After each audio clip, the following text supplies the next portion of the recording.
Hello, listeners of the Mad Scientist Podcast. I'm your host, Chris Cogswell, here with my co-host, Marie Mayhew. What's going on? Oh my God. Hello. I just woke up. Yeah, it feels like coronavirus. It's okay. Listeners, full disclosure. We started recording this episode like 7 months ago. And like 47 years ago. What feels like a billion years ago. And we never finished it because it required a lot of reading, and then the world exploded.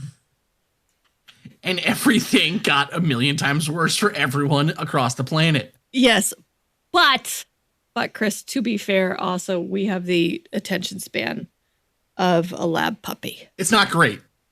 Really? It's not good. Between the two of us, it was like we just forgot. Yes, probably. Squirrel! So, full disclosure. Yes.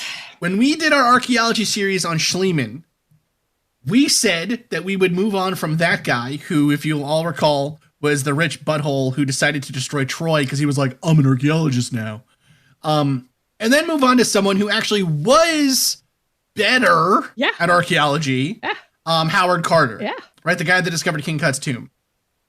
And then, like I said, the world exploded and the pandemic happened and, the world's a mess. So this next series we're going to do is on Howard Carter. Then we're going to do time travel.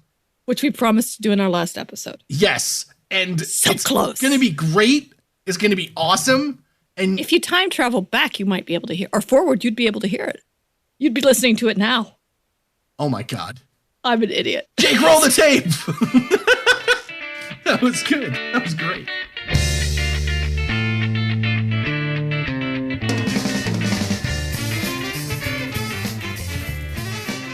I am very excited that we are revisiting Howard Carter, who was an archaeologist of some merit and who was actually very interesting and had a very different background, I think, than a lot of his contemporary peers, including Schliemann.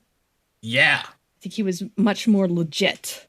Oh, as the kids would say. He absolutely was. I mean, it's part of the reason why we actually know a lot about, Egypt, and we don't know a lot about Troy, because Carter did a better freaking job. So for those that don't know, Howard Carter is most well known for being the person who discovered the tomb of King Tut.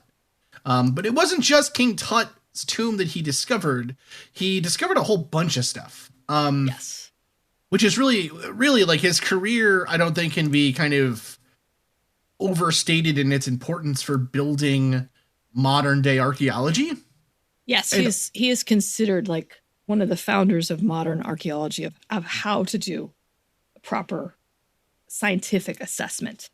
Yeah, and it's awesome because there's all kinds of fun Victorian characters in this, like Harold Plenderleith and the lady Evelyn Herbert. Like, there's all kinds of funny stuff. It's so good. It's so good because just like on the surface, like, he is the least Indiana Jones character ever. Like, Howard Carter, I think, is sort of the antithesis of that, like, of the swashbuckling, the adventurer.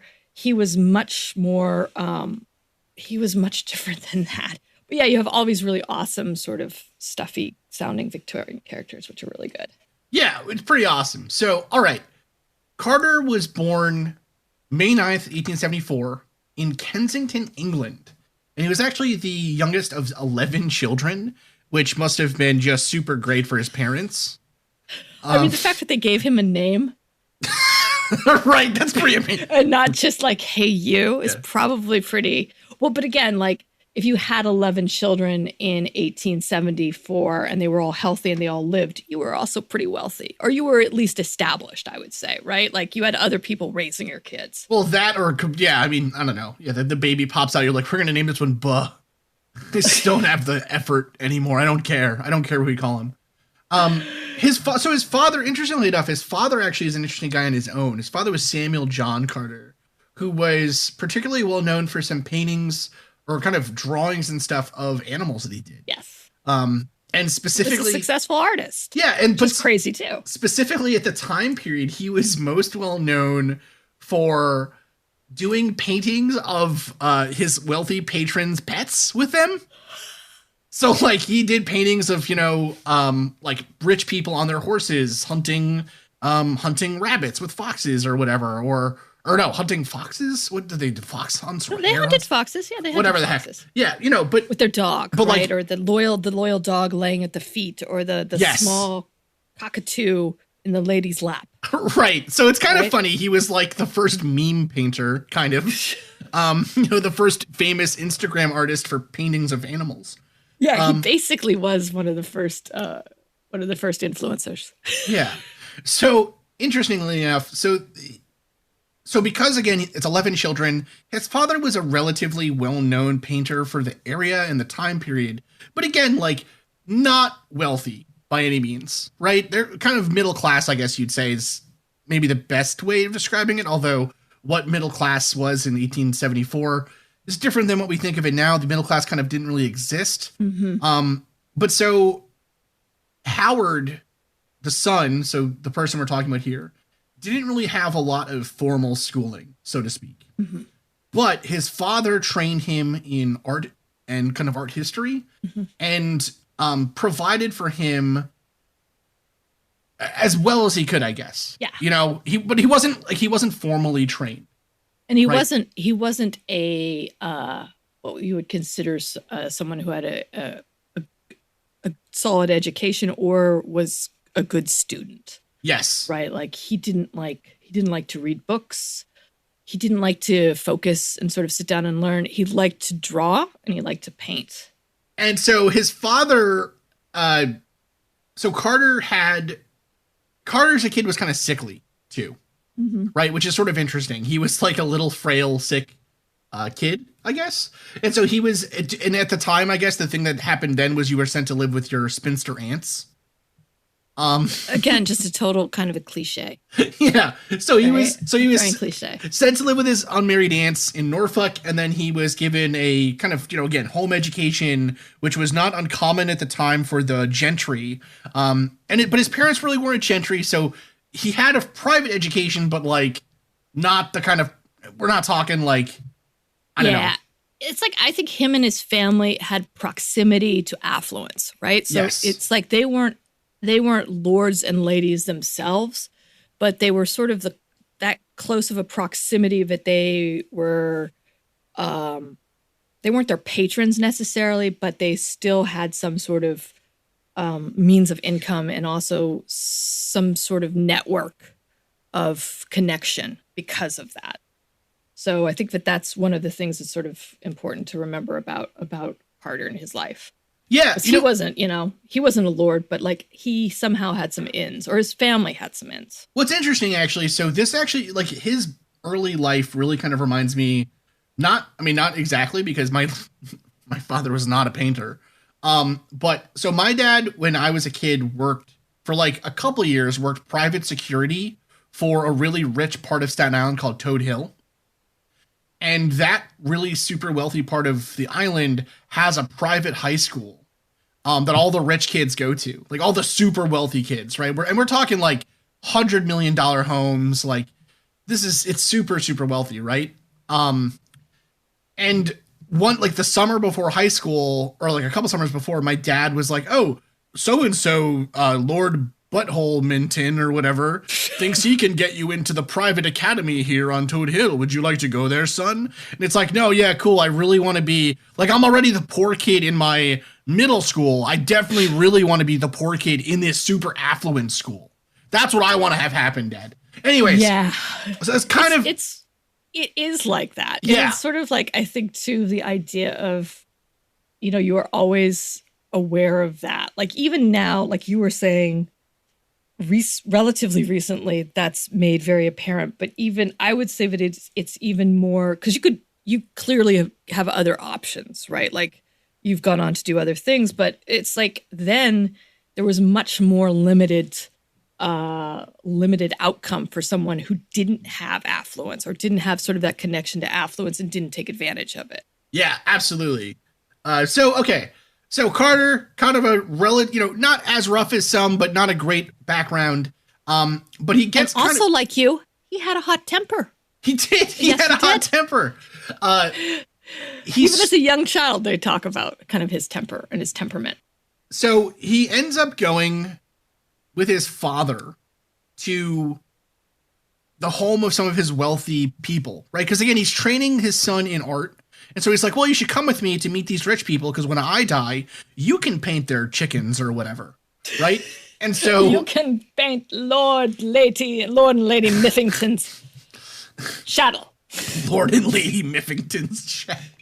So his father... Still early here, getting coffee in me. Trying to get it going. Get it going, peeps. All right. His father brings him to one important one, which is a painting that he's doing for William Amherst of Didlington Hall near Swaffham.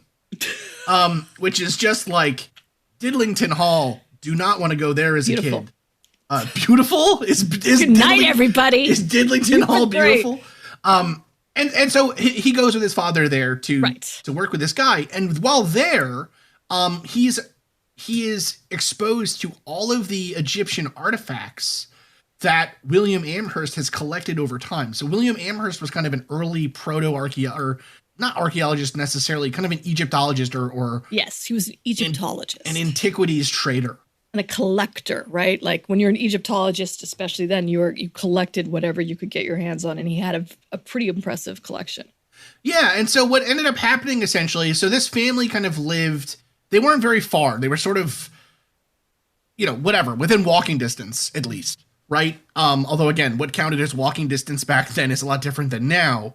But so he would visit this family often and kind of become friends with them, and Lord Amherst kind of took an interest, I guess, in the education of the young Howard Carter in his passion for Egyptian relics and Egyptology and everything else. Yeah. Well, and I think he also sensed that he had an extraordinary intelligence and an extraordinary gift for details and understanding for Egypt, right? Which was for someone, again, who was not educated or would be associated with someone who was educated and much older. But the kid was still a kid and pretty precocious with this stuff and obviously was very intelligent. Yeah. And so interestingly, too, I think that there was something, one of the needs at this time, like you got to remember, there's no photography really at this time, right? No easy photography.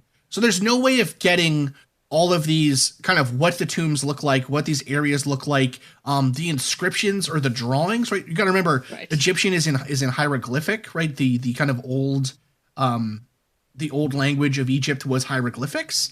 And so at the time, the stuff that's coming back from Egypt are kind of relatively poor recreations of those, right? There's drawings and stuff. And besides the antiquities themselves, it's hard to get a sense of what's actually going on over there. And suddenly into this guy's house comes in a kid who's been trained in art by this guy who is talented enough to kind of, you are buying a lot of his paintings and stuff.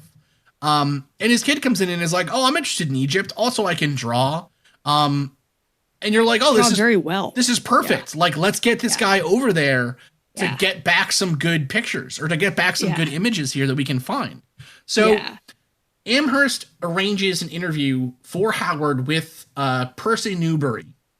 And so this guy was, again, kind of an early Egyptologist who was working at a site at Beni Hassan in Egypt, and was specifically looking for an artist to go over there, take some drawings, and then bring them back. Yes. And so Howard interviews with Percy and is successful and becomes a trainee tracer, quote unquote. And again, like, what's crazy is he's 17 years old. Yes. Which still, yes, kids that age were like had jobs and were working, but definitely would not be sent to Egypt. And I think like the other thing too to start to remember about him is it's not just like he's talented at art. He almost has like a photorealistic memory, so he can replicate things very closely to how he sees them. And again, this is sort of like, this is a skill that you don't see a lot of people having even now. You especially didn't see it, you wouldn't come across it just in your everyday life in Victorian England anyways. So it's a huge skill, a huge boon for being able to capture this type of information. Yeah. So he goes over to Egypt with Percy Newbery again, and they were working as part of what was known as the Egypt Exploration Fund. And they were working on Beni Hassan and El Baresh, or Bersha. And so these were essentially grave sites of the princes of Middle Egypt during about 2000 BC. And so again, his role really as a tracer was to, like Marie said, take these kind of photorealistic drawings of the walls, the architecture, the buildings themselves, but also of the hieroglyphics and the other kind of fine details. Yes. That would be of interest. All day. That's all he did as a tracer. That's all the 17-year-old would do, is like sit there and draw. Yeah, and so essentially he becomes this becomes his career, right? So he's invited back over and over again in what are called these seasons of archaeological digs, right? Because you can imagine it costs a lot of money to go over there. I mean, it costs a lot of money now to go over there. It costs extravagantly more then. And then to live there in this, in a place without mass telecommunication and stuff, like there's just a lot of pieces involved and a lot of time. There's a lot of delta time between when they do something and it gets reported back over. But essentially he continues his work as an artist and tracer for this work. He also eventually does begin dabbling in photography, and works. So he was initially Beni Hassan and El Bershir, and then eventually would go on to the Temple of Hatshepsut and Deir el Bahri, which is near Luxor. And so in particular, this work of his that he's doing, and again, like if you look at some of his work, to say that it's exacting and really impressive is, I think, an understatement. It would be hard to do with like tracing paper. You know what I mean? As well as he does done them with computers. Right. Now, actually, they have AI that can do things like this. But he was so far ahead of any of that. He was able the computer.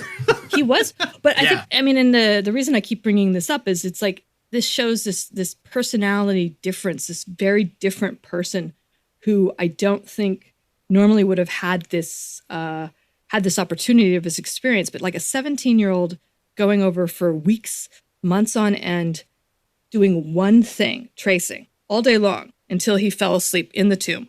He would eat there.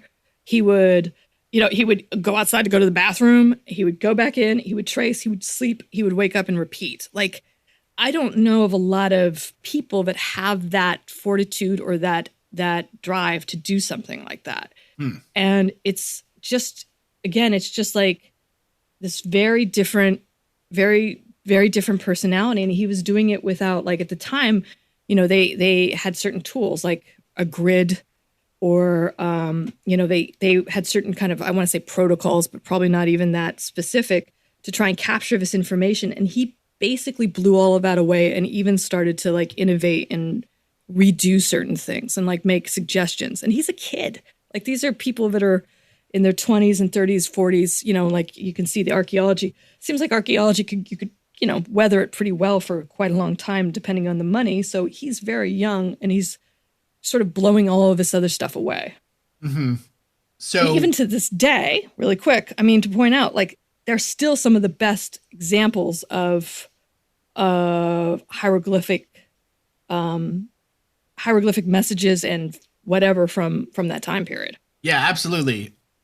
And it's interesting too, I think. So I don't know why, when you were telling that story, I immediately latched onto the fact that you mentioned that he went to the bathroom outside of the dig site. Maybe. I was like, I'm assuming so. No, I'm assuming they didn't want them to, right? Like, you're probably right. Think about.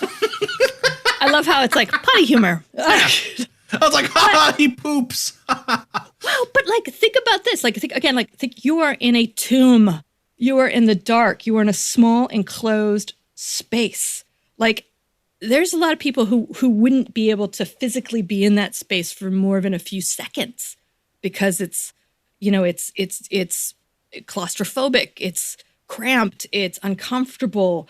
And what you're doing, and you also don't have you maybe have some electrical lights, but nothing nothing of any real comfort, right? Nothing of any real, anything that's going to be helpful in a lot of ways. And that's all this person does voluntarily. They're not slave labor. Like, this is what this person wants to do and is excellent at it. And again, I think you're starting to see like this difference in personality. And I can only imagine like to get the times that, that he would go outside would be very rare. Like to eat, you'd probably have food brought in or whatever. But like they would probably either, to answer your bathroom question, go there and bring it out in some type of potty vehicle or something like that. I cannot believe we haven't done a whole episode on this, frankly. All right, so... What, on how people went to the bathroom in archaeology days? They never show it in TV shows. I think there's probably a reason for that. All right, anyways.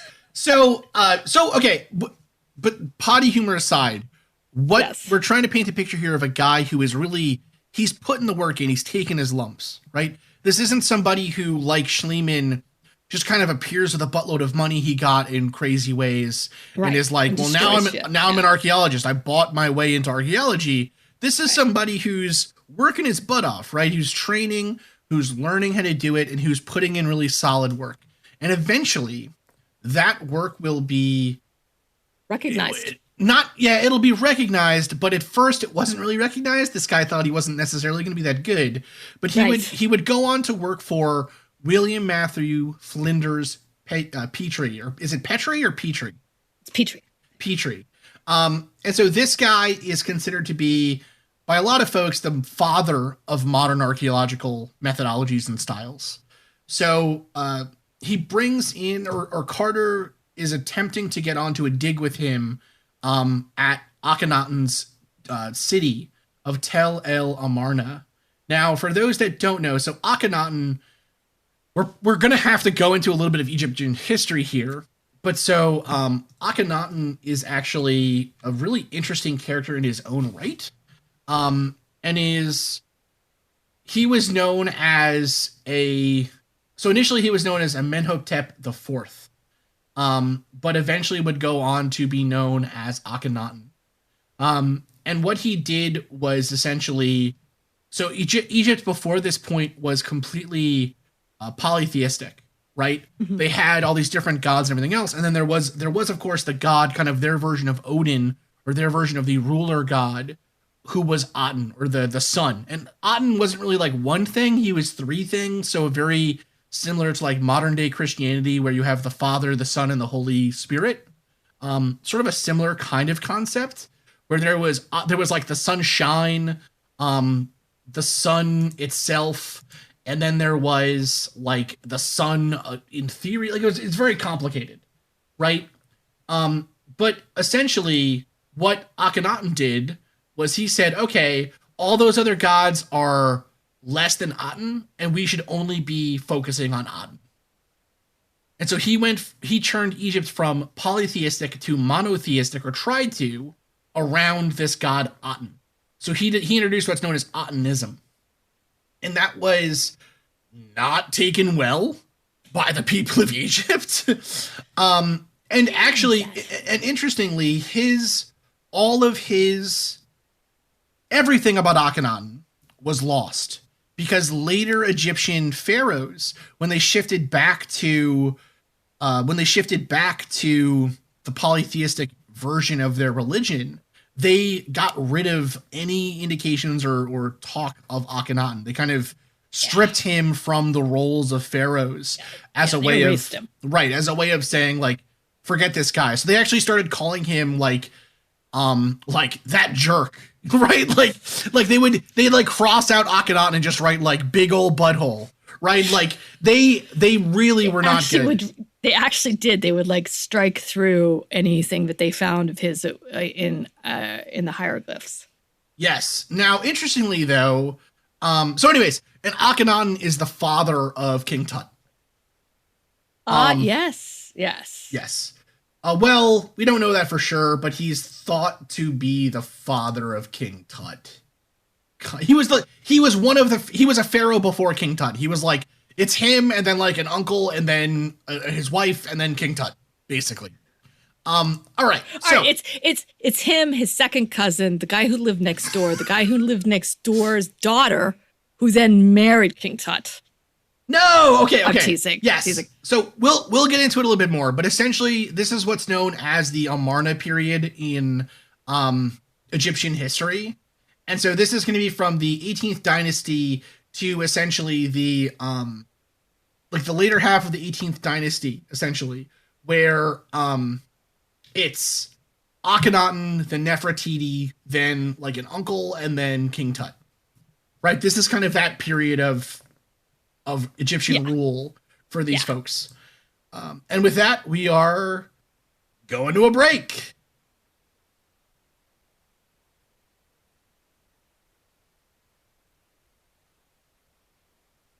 And we're back.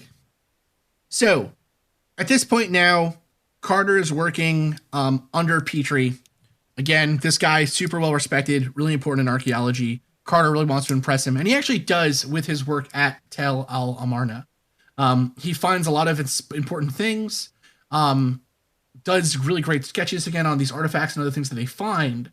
And so Petrie is impressed and decides to start training him to be an actual archaeologist. So not just a tracer, not just somebody who's kind of there at the digs, but someone who can lead his own digs. And at that point now, this is 1900, and Carter is 26 years old. Again, just insane. Yes. So he is he's essentially becoming an apprentice under Petrie.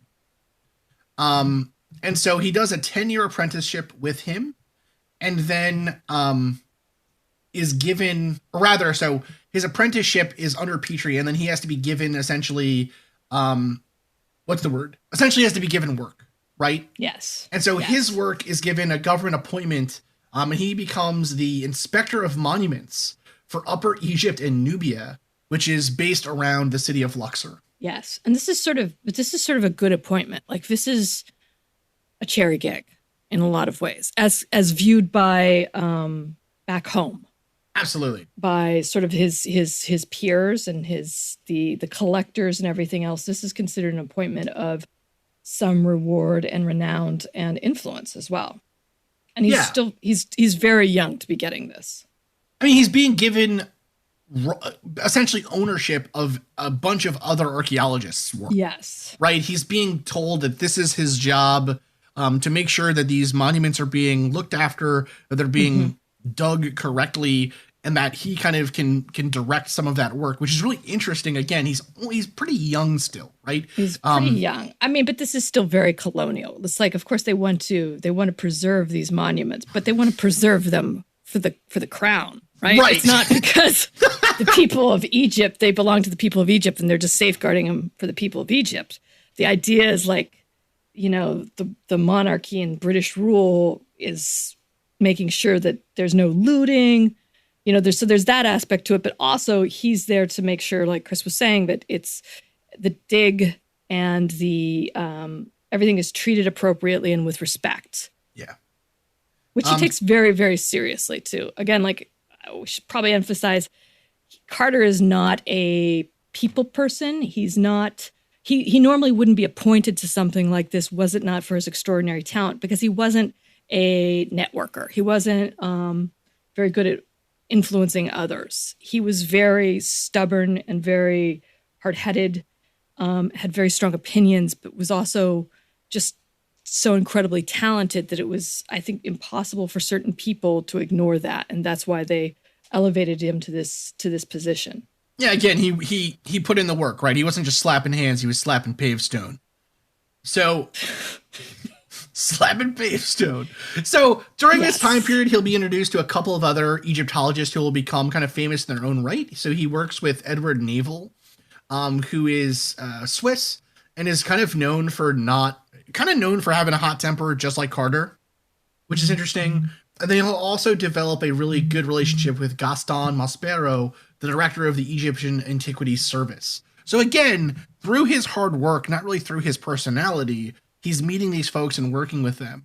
And eventually that'll lead. So 1904, he's promoted to the role of the chief inspector of Lower Egypt. And now he's in Cairo.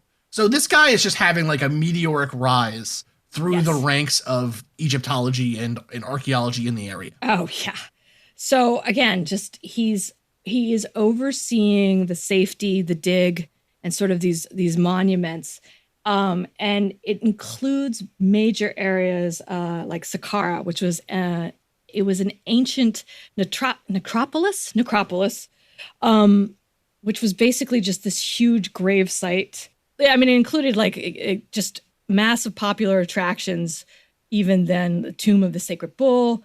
It was the first step pyramid that they found in Egypt, which was significant because it marked sort of this intermediate step between regular graves and the pyramids that we're much more familiar with now at Giza, which are the smooth sides. This was sort of the step pyramid, and it was called the ladder to reach the sky. It was one of the most important sites in archaeology, considered, then and now. And yeah, so one of the reasons why it's considered to be so important, frankly, is this predates the Giza pyramids, right? So this kind of represents like a continuous building up of the way that pharaohs were essentially buried, right? So this here suggests, so initially they believed that pharaohs were buried under a mastaba, which essentially was like a giant rectangular stone. So it's kind of like a big grave stone, I guess, is how you describe it. Big rock.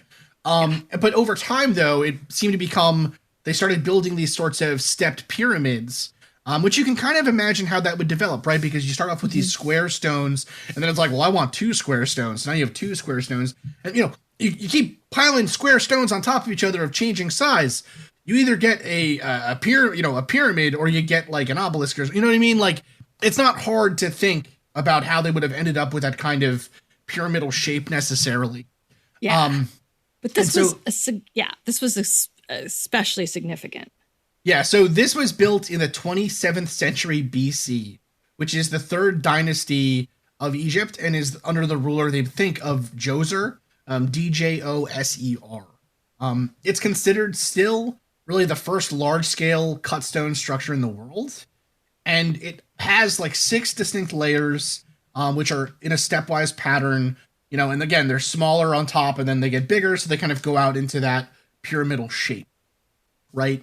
But you can think like what kind of, so 27 BC, right? So what else was happening in 27 BC at the time, or 2700, I should say, BC, just for some general idea about what was happening at this same time. That's when Mesopotamia was like still having its early dynastic period. Yes. So this is extremely, what's the word? This is extremely early, right? This is, we're still talking like time frame where people are developing things like their own writing systems, right? It's pretty interesting how long ago this really was. Yes, and you can also imagine that at that time, or in 1904, it was also, enough time had gone by that it needed preservation, right? It was a ancient site then, and it needed to be sure that it wasn't being ruined by just other digs that were occurring, digs that were happening there, or just tourism in general. So it was a very popular site. People were coming to Saqqara from as far away as Greece and Rome just to visit them, seeking a cure for again, the health elements, and also just sort of the idea of it, that Egypt was this mystical place that had health or curative properties. So Carter had a role in making sure that, that he oversaw all of this and had to keep it safe, had a responsibility for it. And it was second only to the guy who put him in that charge, Maspero. Yeah. Maspero, who was the head of the antiquities department. Yeah. So again, kind of, I don't want to belabor the point here, but I think it's kind of funny, right? So 2920 BC is when Troy is founded. Yes. And there is like none of Troy left. Thanks to, again, Schliemann. This step pyramid is like 2700, so only 200-ish years later. And it's all of those artifacts are still very well preserved and intact in many ways, or in many cases, I should say. So just again to tell you, like, well, how much does the difference of Schliemann getting involved versus Carter make? Well, some of this stuff we still have, and others of it have just been trampled by a moron. Okay, so then in 1905, an incident occurred under Carter's watch at Saqqara that ultimately would change sort of his opinion of archaeology, but would also propel him to go forward to do his own thing. And basically, it came down to there was a group of guards, Egyptian guards, that were in charge of monitoring and protecting the site. And a group of French tourists came and started to, I don't want to say rough up the, there was some sort of, they were acting inappropriately or desecrating the site somehow. Yeah, like this is a tomb. Right. This is a major tomb and a major religious site for another culture and society. Yes. And these tourists are kind of coming in and like, yes, nothing against the French, but no, so I'm just no.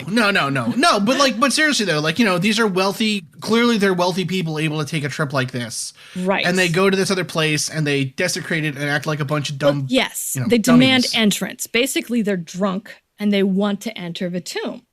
And the guards say no, and an altercation breaks out. So there's a small kerfuffle, a fist fight. One of the visitors actually strikes the guard. So they actually are provoked into fighting. Carter finds out, he arrives on the site and is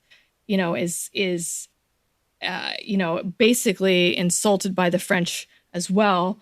And he sides with the guards because he recognizes that these people are drunk and they don't have the site's best interest, in mind. And he basically says, he tells them off and he says that, he sides with the Egyptian guards.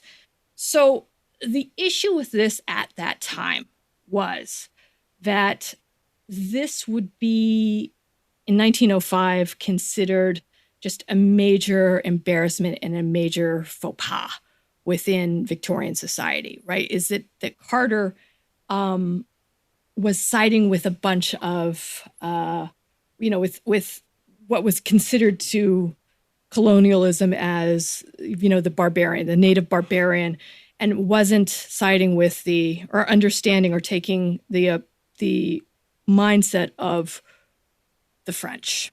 Essentially, and he didn't handle it well. It wasn't like he was diplomatic about it, because as we've seen, that wasn't who he was. He wasn't diplomatic with people. He was probably pretty blunt, and they were very, very insulted. Essentially, this is like all those videos you see on like YouTube or Reddit where some rich person is in another country and then they do something stupid and then they're like, give me my kebab, and then they start fighting with somebody, right? Like these are drunk tourists. This is a tale as old as time. Drunk, rich tourists go to another country, wreck shit up, and then get put in place. And then they're like, how could you touch me? I'm a Frenchman. Yes, these are, what's the French name for Karen? Like this, it's just ridiculous, right? And Carter he defends his people. He defends these people that he's been working with. Yes. And essentially the French, not the French, but crisis. Yeah, essentially like the government of Egypt is now in this uncomfortable position. And not only the government of Egypt, but the government of England is in an uncomfortable position where they have to sort of explain like, yeah, Carter, like, but those are just Egyptians. And he's like, they're my people. Right. Like, what do you mean they're just Egyptians? Like, we're spending all this money to study their ancestors. Like, they're whatever. It sucks. It's a sucky situation. Yes. And Carter, I think soon afterwards realizes that he has to take some sort of remedial steps to notify his government and to try and manage the situation. But again, like, it's not his go-to. It's not his strength. So he does send an explanation to the Egyptian British Consulate General, which reads in part, "My lord, I am exceedingly sorry to inform you that a bad affray has occurred today here at Marriott's house, Saqqara, 5 p.m., with 15 French tourists who were here in a drunken state. Right? So there's 15 drunk tourists, which I didn't know was that many. The cause of the affray was started by their rough handling of both my inspectors and gaffers, which were the native Egyptian guards. And so gaffers, just to cut in, gaffers Yes. are people that like make scaffolding and stuff. Yes. Both sides have been cut and knocked about, and I feel it my duty to inform your lordship immediately. So, basically he's saying that he is saying that, like, we're defending them from damaging government property. But ultimately he found himself on the wrong side of the class structure, right? Because he was doing the right thing, but they weren't interested in what that was. So the official opinion was that the natives should have taken the Frenchmen's rebuke and beating and not retaliated, which, now I think we can very clearly say is BS. And I think that's what Carter was saying then too. Moreover, it was judged that the end result of consequent to Carter's rash decision to the guards had caused that Carter was actually the cause of more of the violence and caused the Frenchmen to be knocked down and injured.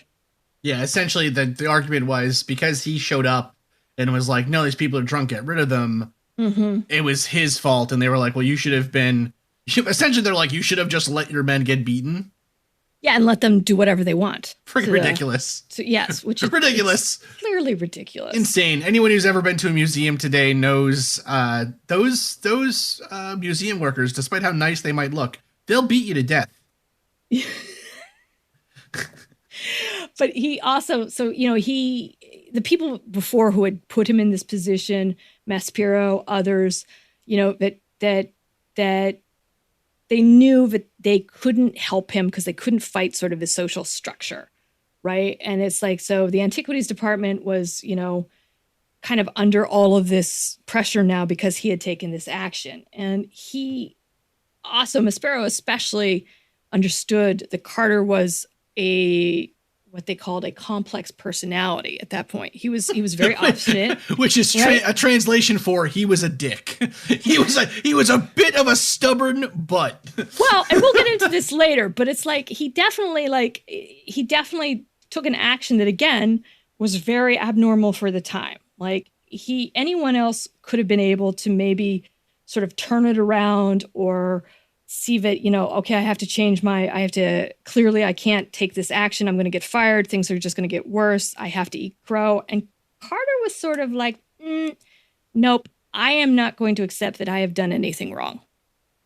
And so then that really didn't help matters, right? Which he did the right thing. I think it's objective to say he did the right thing. However, in that circumstance, it's like, that's not going to work. You're not going to be able to exist in the colonial system and do that. So, they put in some of the powers that be put in a formal complaint against Carter and demanded that he apologize to the French consul general, right? So that demanded that him personally eat crow to the French government. And he said, nope, I've only done my duty. And because of such, I will resign my post. And essentially, one thing we didn't really touch on super hard was this was a time. So we mentioned Carter's kind of meteoric rise, right? That was met with a lot of annoyance. Yes. By other archaeologists. Yes. They were like, who is this young? First off, he's English. And there are a lot of French archaeologists there at the time too. Besides that, he's given these plum roles because he's friends with these people, but then in meeting the guy, he's kind of not super good to get along with. Right? So people are like, well, what's going on? Like, how did this person become the head of like Cairo, right? How is he in charge of Saqqara right now?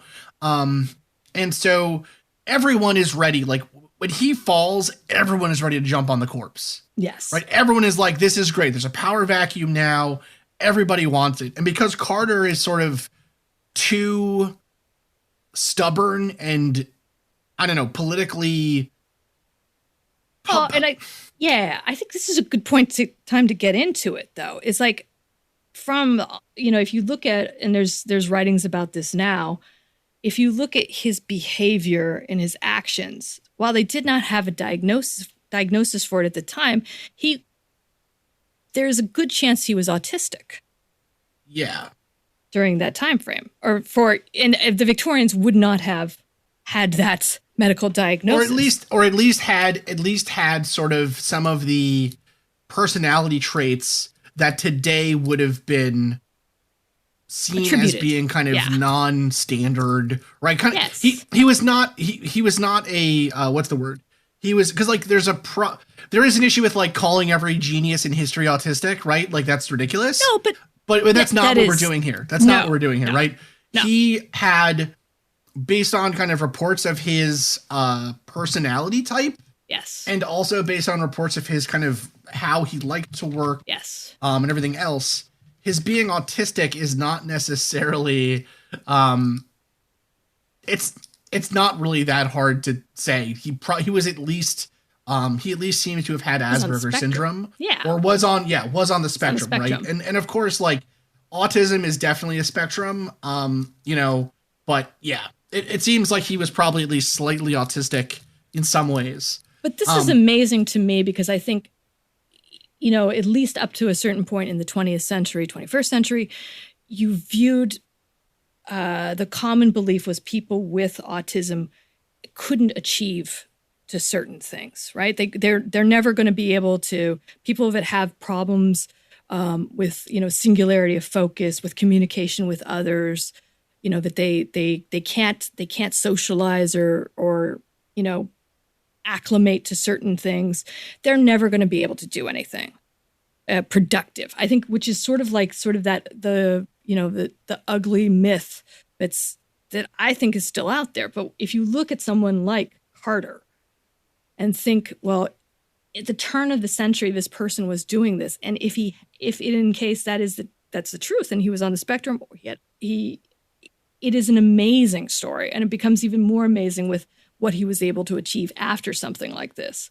Because even no matter who you are or whatever your condition, something like this that he just went through would be a career ender. Like this would be enough to basically get you wiped clean from any sort of advancement, any sort of recognition.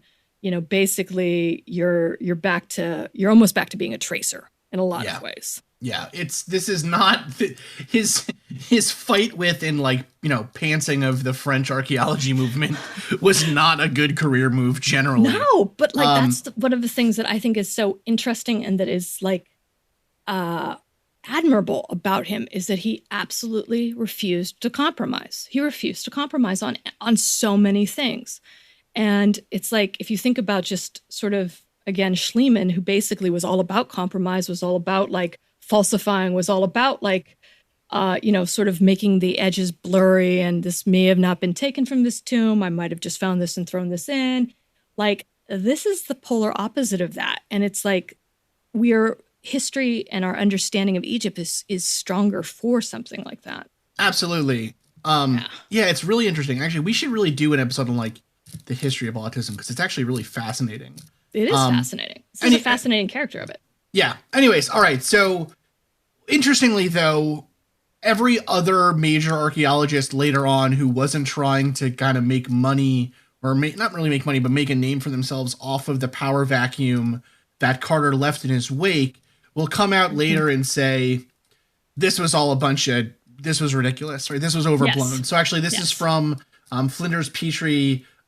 This is from his memoir, 70 Years in Archaeology. It says, quote, "For the first 6 weeks, my wife excavated at Saqqara, copying mastabas, and had the Misses Hansard, Eckenstein, and Kingsford there. One Sunday, some drunken Frenchmen tried to force their way into her huts and were stoutly resisted by the cook boy. They went on to the official house and began to smash furniture and fight the native guards. Carter, then inspector, was fetched, and he very rightly allowed the guards to defend themselves till the police could come. The indignity of letting a native resist a Frenchman weighed more than the indignity of being drunk and disorderly in the eyes of the French consul, who demanded an apology from Carter. And again, the consuls at this time, these were like the governors of the colonial powers who were in these countries. So there was an English and a French consul, of course. With proper self-respect, Carter refused to apologize for doing his obvious duty. For this, he was, on demand of the French, dismissed from the service. This was perhaps the dirtiest act of the subservience to French arrogance. End quote. That guy, not a fan of the French. Not a fan of the French. No. Interesting. But it's, again, like everything you read sort of marks this difference in Carter and Carter's behavior and his unwillingness to bend to what was considered like colonialism was the social norm, right? That was considered the moral, ethical right was you shouldn't be standing up for Native people.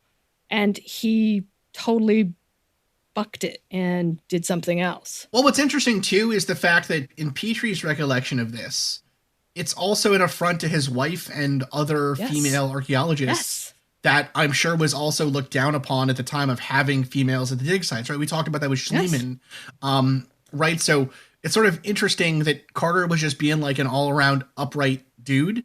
And then, not good. So anyways, after this, he becomes basically an artist again, like Marie was saying, right? This basically sends him back to being kind of a tracer. But nobody wants to touch him and nobody wants to give him money. No one wants to work with him after this. Because again, you work with him and you get the French mad at you. And it wasn't until 1909 that was kind of the case. And in 1909, he will meet the Lord Carnarvon, who we will touch on in our next episode.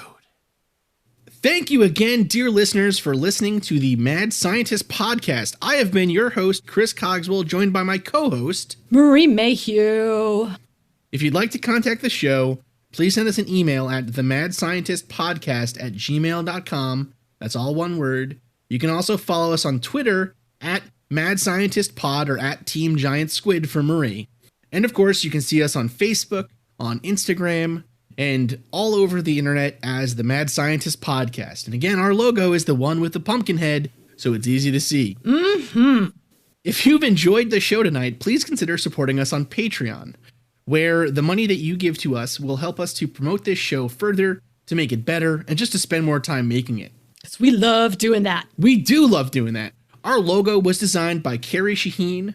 Our web design is done by Desdemona Howard. Woohoo! And our sound design is done by Jake Cardinal. Thanks again for listening. Thank you. This has been a Damn It Chippy production. Oh, good Lord. As soon as I have to say something, I'm just like, I have to read it.